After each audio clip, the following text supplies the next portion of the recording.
Hi, my name's Sinead Jefferies, and I am delighted to welcome along to join us this morning Andréa Mallard, Global CMO of Pinterest. Hi, Andréa. Thank you so much for having me. I'm delighted to be here. No, we are too. I wanted to get stuck right in. One of the tools that you use a lot at Pinterest to talk about what you're learning and what you're seeing about consumers is Pinterest Predict. So this understanding what people have been looking for and therefore kind of making predictions for the year ahead, which is fascinating to us in the kind of insight industry because it's really that moving into that kind of sphere of foresight.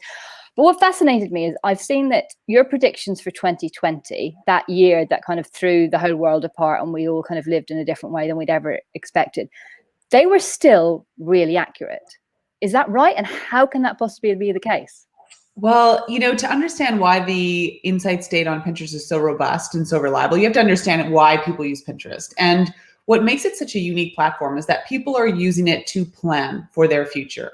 It could be what they're going to make for dinner tomorrow. It could be what they're going to wear next week. It could be the living room renovation they're going to do next month. And so because of that behavior, and remember, it's at a scale of hundreds of millions of people doing this. So, we're 460 plus million people using it every month to do this kind of thing. At that scale, we're able to quite literally see the future first. We're seeing what people are intending to do and the earliest signals of interesting deltas where we start to see there are spikes. There are certain behavior patterns where we can say, oh, if this type of people, and this many of them are doing this thing at this moment or interested in this new cutting edge, bleeding edge thing, we know by looking through years of data that that's likely to become a really big deal later in the year. And so you're absolutely right. You can identify the way the data's shaped that kind of tells you this is going to be something. That's exactly right. It's the shape of the data. So as a result, even in a very, very unpredictable year like 2020, the most unpredictable year of all of our predictions that we made in 2019, in other words, based on the shape of the data we're seeing and the kind of behaviors we're seeing in 2019, we think that these things are going to be really big, really trending at some point in 2020. Of those, 80% turned out to be true. And that just shows the rigor, the robustness of that data. Even though 2020, as you know, was the most unpredictable year you could imagine. And so we've done it again, so if you go to pinterestpredicts.com, you can see these are our predictions of what's going to be massive on the platform soon, but isn't yet. This is not what's huge today. This is not a trend report. It's a not yet trending report. Okay. So I guess a couple of questions. So one thing I think that kind of strikes me from that is that it's about kind of underlying kind of fundamental human interest things. It's what's coming from inside us, I guess, rather than what's the external forces that are influencing kind of what we do and what behaviors are driven. That's right. I mean, so that's such a great question because what's different about Pinterest is you don't go there to show off how great your life is to your friends. You don't go there to fight about politics. You don't even go there to talk about what you did yesterday or today. You really go there just for yourself. You go there to get inspiration for your own life. So I often say it's more like personal media rather than social media, though there is a huge community and there's a lot of people, on the platform interacting. But ultimately, it's not about me performing my life for you. It's me planning for my own life. And as a result, you get this really interesting ability to see patterns of what people are personally deep down actually interested in doing or actually going to do, which is very different than maybe the more superficial veneer of here's what I want the world to believe. I think on Pinterest, it's a little bit closer to here's what actually is true in my life or going to be true in my life because I have nothing to prove to anyone but myself. I'm doing this only for myself. So there's no reason to, inadvertently lie about my intentions. These are my intentions. And that's what I think is probably underpins the robustness of that insights data and the predictive nature of it so clearly. Okay. I want to come on to some of that in a minute because I want to understand a little bit more about kind of not the tension, but actually there are people who are your creators who are putting content on there versus the people who are consuming that. So I want to come back to that in just a second. But while we're still talking about the kind of the trends and the predictions, what are some of the key things that you are predicting for 2021 and what's that telling us about where people are at right now? What are the kind of the big shifts that we're seeing and what's important to people and what matters in their lives right now? Yeah. So of course, all of the things I think we could probably guess, if we believe the roaring 20s are coming, and we certainly believe we've all sort of been stuck figuratively and literally for almost over a calendar year. Absolutely. We're predicting, there's a lot of people, people on Pinterest were looking forward for a long, long time, you know? So in early 2020, what's funny is when the rest of the marketplace was doing a lot of doom and gloom advertising and, you know, a lot of piano music and somber messaging, what we told our advertisers was like, that's fine, but that's not the mindset people are in on Pinterest right now. They're actually already planning summer get-togethers and parties and things they can do to get back to some version of normal, even if it has to look a little different than before. So going into 2021, you know, what's been amazing, there's a few things that we realized. You know, one thing we're predicting is a real resurgence, funnily enough, on sleep. There's a lot of God, I'm there for that. yeah.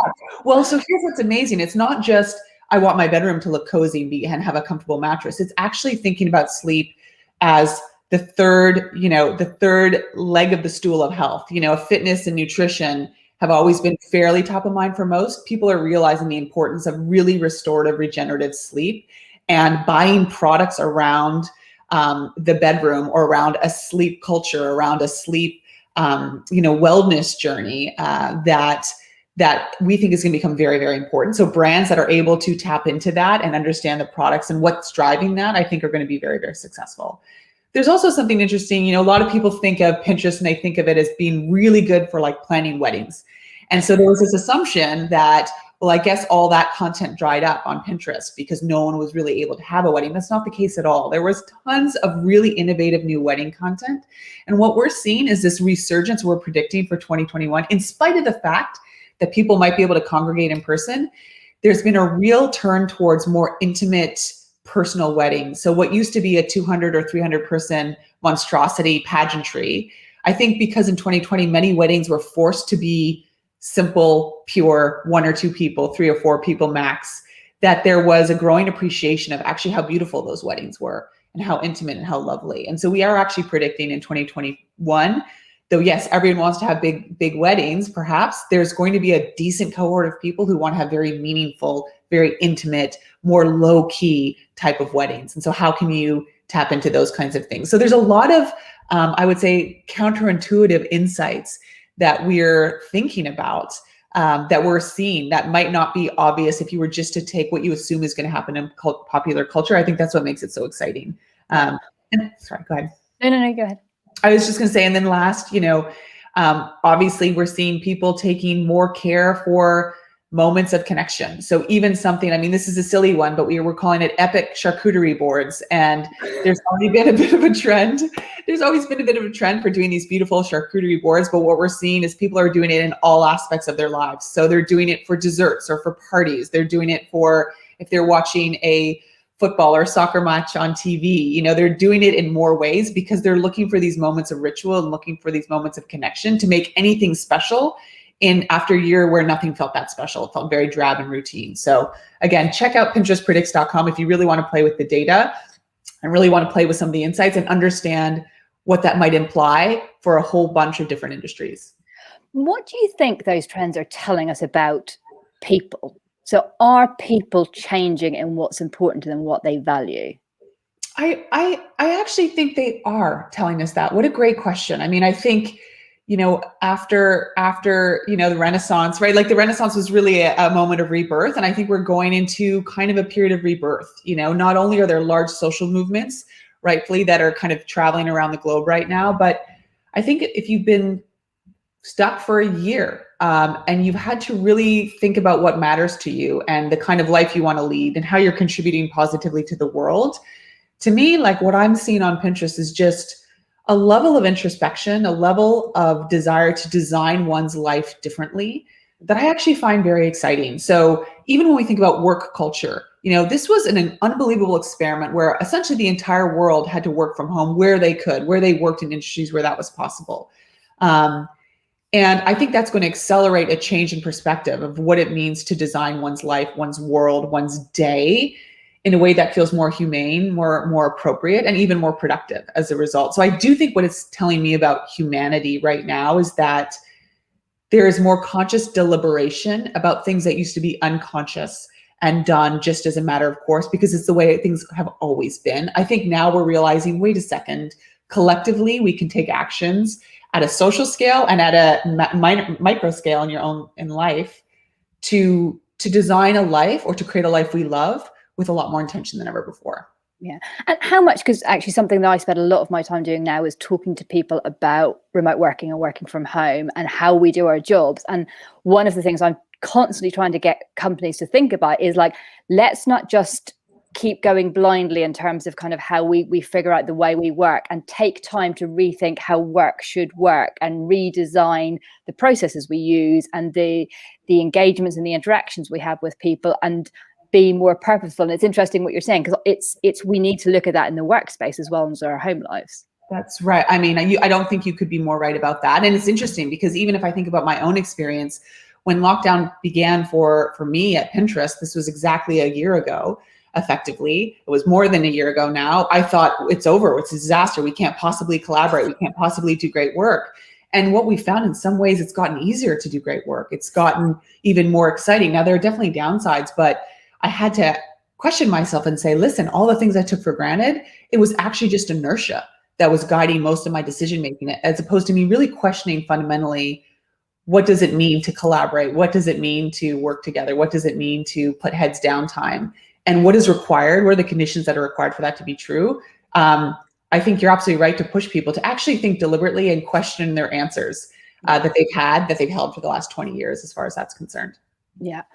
I want to come back, because I said I was going to come back to something earlier, and talking about, you've obviously got people you've got your 460 million people every month who use Pinterest, but you've got kind of this big subset, I guess, of that, who are the kind of creators and people who put the content there.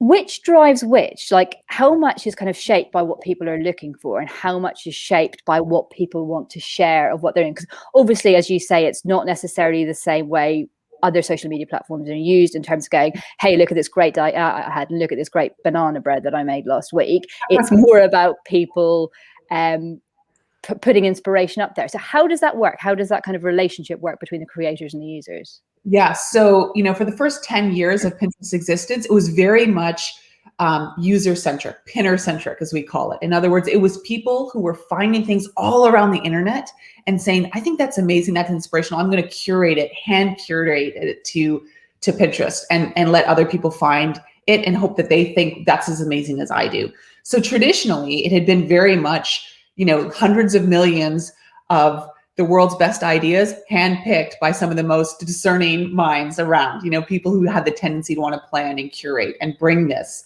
to Pinterest. Now we're entering a new phase, a new era for Pinterest, where we say, we actually want to celebrate. What we heard from pinners is it's not just about the inspiring ideas. We also want to know the inspiring people behind the ideas and enable them to follow those people and be able to watch their journey of creation or inspiration, whatever they're creating. So going forward, we're inviting creators of all types to come to Pinterest and share their passions, because we want to enable them to find their people. And so you're going to have a real mix of still curation of pinners going around the internet, around the world, quite literally pulling the best of the best. But then you also have this amazing push of new content from creators who are saying, hey, if you happen to be interested in, vegan baking, I'm one of the best vegan bakers around, and I want to show you what I know, and I want to teach you my passion and see if I can inspire some more vegan baking in you. And so I think you're going to have a really interesting shift and sort of rebalancing in a great way of not just a place full of inspirational ideas, but a place full of inspirational people and ideas going forward, which I think is going to be the right next step evolution for Pinterest. I love what you say about how much of it is about kind of inspiring and positivity and looking forward, rather than kind of, I guess, maybe the kind of more judgmental, more kind of veneer that the other social media platforms put. Is it genuinely an entirely positive place? Is it about that, or kind of, are there challenges that you face in terms of kind of how you manage that and the positivity side of it? Yes. So positivity needs to be deliberately designed into a system with as much rigor as negativity needs to be designed out. And so look, it's still the open internet. It's still the web. And so of course you can't prevent all negativity from coming online, but we don't want to give it any kind of fertile ground to thrive, So we have taken some very pioneering policies years ago, by the way, not just in the last few years,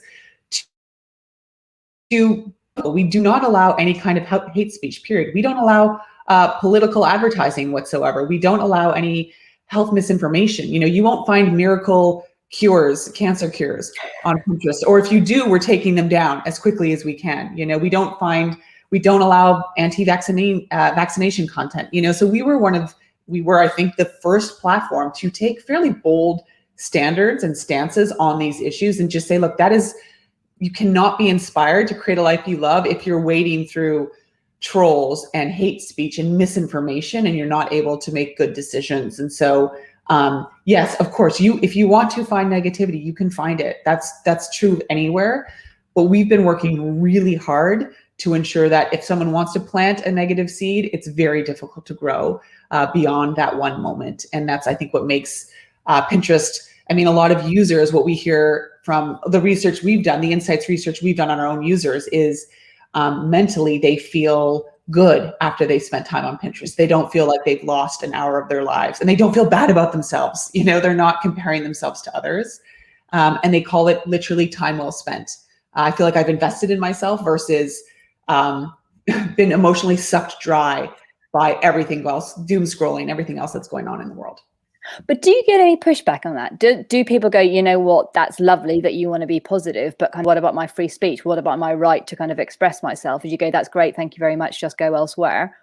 Well, look, I'd say two things. One, there's plenty of great channels. If you really want to express your political views, you've got infinite choices to do that. That's not what we're here. That's not the business we're in. We're the world's inspiration company. That's not the same as the world's speech platform. And I would also argue, look, like freedom of speech does not equal freedom of reach, you know? And so, yes, in theory, you can say what you like, but that doesn't mean that we have to build an algorithm or engine that rewards that necessarily. So for me, I just think there are plenty of options. You have plenty of options if what you want. That's really not the business that Pinterest is in. Cool. Thinking about your purpose as a brand, how does that kind of express itself? How much is that about what people internally think about how you represent the brand and how you shape the platform? And how much does it kind of relate to actually the people who are using it? So whether that's the pinners or the creators, how much do they feel what the purpose of Pinterest is? Well, you know, it's interesting. I think this has always been a very purpose-led brand. And what we hear from users all the time is some version of, please don't mess this up, you know, and please don't mess Pinterest up for me, because it is the place I go to sort of fill my emotional cup and to take action. And so this idea of bringing people everywhere the inspiration to create a life they love is a very deliberate purpose statement for us. And we're constantly asking ourselves, does this new feature get a pinner closer or further away from doing it? Does it make it easier or harder? So I think what attracted me to work at Pinterest to begin with was the tone set from the founders and from the teams that they take this very seriously, and they really don't want to mess up, you know, what might be the last positive corner of the internet. So I think it does certainly, anyone I've met at Pinterest who works there, and any of the people who use it. And I've done a lot of round the world, you know, I've done round the world trips where I've literally gone to Sweden or to Germany or to France or to the UK to talk to pinners. They're very clear that they want to ensure that we protect this one space for this one thing, because they can't find that easily elsewhere. They don't have any other place to do that. And so for them, it's really, really important. So I personally feel that very strongly in the way we tell our stories, the way we build our product, and the way we think about what our innovation roadmap is going to be. So how do you kind of capture that? So you talked about literally going around the world, not in the last year, to talk to pinners. Because obviously you've got huge amounts of behavioral data that's kind of embedded in your systems that you can see what people are doing, and that's how you kind of build your data sets around kind of Pinterest predicts and looking at what people are doing. And I'm sure that feeds a lot of the insight into how you develop Pinterest. What do you do outside that? Where do you get kind of insight into what's important to people about Pinterest and how their experiences, how that needs to evolve? Well, again, we can see that in both qualitative and quantitative ways. So as you said, qualitatively, we do a lot of traditional in-person focus groups and unfocused groups and one-on-ones with people in their homes, you know, both with super pinners, the people who've been here since the beginning and love it, and then extreme rejectors, you know, people who don't think Pinterest is a place for me. And in theory, I would like it, but I'm not even interested and I don't understand how to use it. So we always like to go to the extremes. I personally love to go to the extremes. Not just the average user, but the less than or more than average user to understand the hurdles or the things that are making them really fall in love. So we have a lot of qualitative data, and we have a consumer insights team that's constantly literally speaking to real people. But of course, remember, this is a quant engine by and of itself. So if we want to know if people are confused, we can also understand, hey, we launched this new amazing feature and no one's using it the way we thought they would, or they're using it in a very different way than we thought. And so we're trying to always balance and marry those two in order to inform our intuition about what we need to do next. But this idea of insights and having the user at the center of our decision making feels very inherent to the Pinterest culture. And I think we've got a really good balance of that massive quant layer with this really critical why layer, that qual layer that we need to know the kind of the why behind the what that's happening on platform. What's your secret then to using that successfully? Because actually, I know that's a challenge that so many organizations are grappling with. We've got massive data sets. How do we get, what's the truth? How do we kind of use these together to support each other? How do we make sure that kind of what we're hearing qualitatively from our customers, how do we align that with what our kind of internal data is telling us? What's your secret to kind of making that successful? Well, look, it's funny. I think people misunderstand insights work. And I certainly don't want to speak out of turn. I'm not nearly the expert you are in this. But, for me, I always think of insights as something we use to inform our intuition or inform an idea. It's not necessarily, it can't tell you what your business needs to become. It can't do that. There's that famous, I think, Henry Ford quote about if I'd asked consumers what they wanted, they would have said a faster horse. Yeah. But I always tell people, well, listen, actually consumers told you exactly what they wanted. They said faster. Now, they gave you a solution, horse, but you shouldn't listen to their solution. You should listen to what their need is, and their need is faster. And so I think for us, we try to listen very carefully to what consumers are asking for, but not how they're asking for it, So it's like there's an outcome they want, but it's our job to develop the best solution. We can't expect them to know what that solution is. And so for me, I think, in my experience, companies tend to swing too wildly one to the other. They're either all just, let's shoot from the hip. We want to be visionaries. Who cares what the people say? Or they're looking to the data to tell them what to do next. And those are both wrong, So I always like to use data. I always say it's not, you should go spearfishing with data. You should not be throwing a net out in the ocean and pulling everything in and hope your answer's in the net. You have to have an idea, and then you go in to disprove your thesis or to enhance your thesis somehow. So I think that's, we have a really, really mature insights group at Pinterest that I think has really led the way for how we use that data to move things forward, but not become blinded by it either. But I think the way you see that has got to be helpful in enabling that as well. And again, something I've heard you say before is you talk about yourself as being a whole brain CMO, right? So you've got that kind of, you love data and the kind of statistics and the robustness of it, but you're also kind of a creative person or somebody who loves creativity. Does that come naturally to you, kind of bringing those two things together, or is it something you've had to nurture and develop? That's what a good question. If I go back to school days, people thought of me as the creative person. So I was a good writer, and I was into the art and the storytelling and all of those things. And theater and music. So sort of kind of what you would assume was naturally creative. But then I was good at math. I did advanced math in school, and it didn't feel so out of reach for me. And I think as I realized, even as I got into my early career, people said you either had to be, you had to be either a journalist, or you had to sell ads. You had to be a publisher, or you had to be an account manager in an ad agency, or you could be a creative. And it was almost like there was this weird church and state divide that I never really understood. I always felt like I want to straddle these. So in my case, I think it was always there, and I refused. I just think the modern CMO or even the modern insights person needs to be data literate and really understand how to use the data to prove the efficacy of what they're doing or to prove the integrity of what they're doing.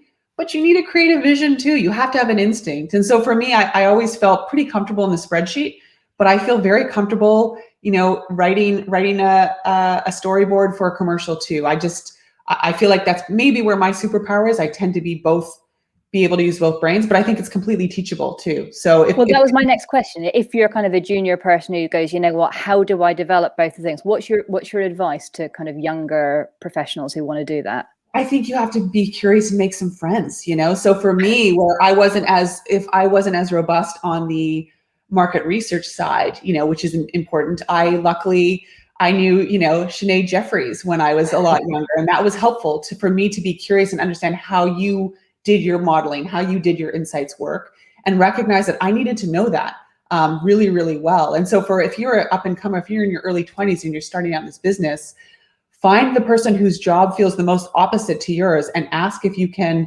take them out to lunch and have them explain what they do, and see if you can see how these things could link together and become more powerful. So I think I didn't grow up knowing how to calculate LTV over CAC. That wasn't something that someone had to explain that to me, but I had enough curiosity to say, this is important so that I can earn the right to get some bigger budgets to do the big picture marketing, brand building that I want to do. But I want to do it responsibly and de-risk the business. So if I can't prove this story, I'm never going to earn the right to tell that one. So that's the way you have to be curious, and you have to be interested in those fields and figure out what you need to know in order to move forward. Okay.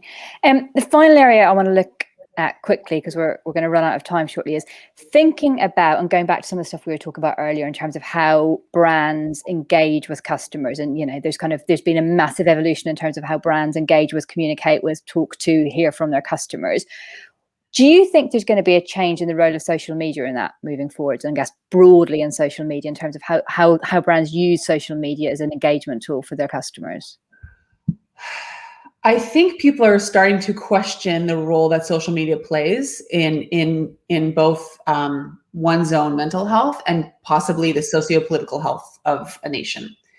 So I think brands are now waking up to the idea that how am I going to participate in this moment in a way that feels responsible and appropriate and like it's additive to the world or additive to my brand? I think one question we're hearing is, and I think one of the reasons we have so many advertisers now looking to Pinterest is to say, hey, how do we do helpful social media? How do we do inspirational social media?